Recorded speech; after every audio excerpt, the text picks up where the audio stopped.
या कवितेमध्ये मी घेतलेला आहे, कुणी मनावर घेऊ नये. आपल्या तोंडून मानाचा टोप घालणारा मी शिक्षक नाही, आपल्या कीर्तीतून सन्मान मिळवणारा मी शिक्षक आहे. फलकावर लिहिताना आकडे कधी चुकले आणि मुले हसली तर कासावीस होणारा मी शिक्षक नाही, तर माणसाकडूनच चुका होतात मी मानवात मोडल्या जातो हे पटवून देणारा मी शिक्षक आहे.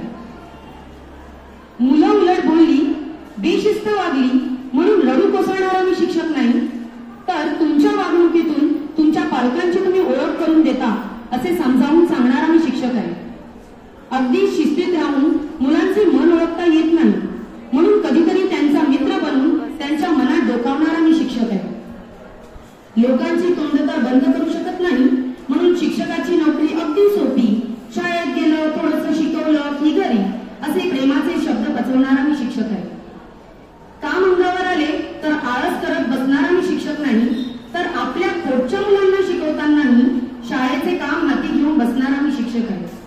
आज तब्येत बरी नाही म्हणून वर्गात बसून राहणारा मी शिक्षक नाही, तर शरीर कितीही थकलं असो चेहऱ्यावर हास्य ठेवून वर्गात जाणारा मी शिक्षक आहे.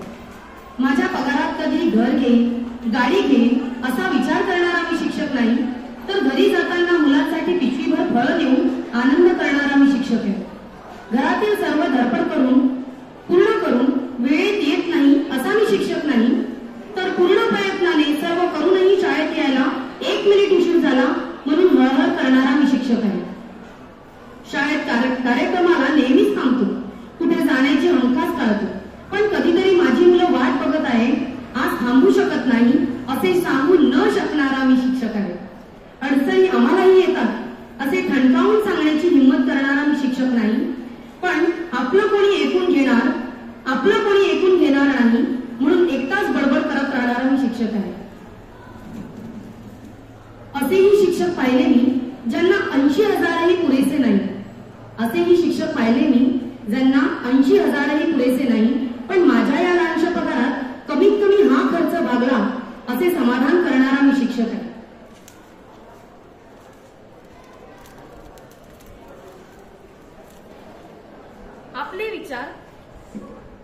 आपले विचार शब्दात मांडले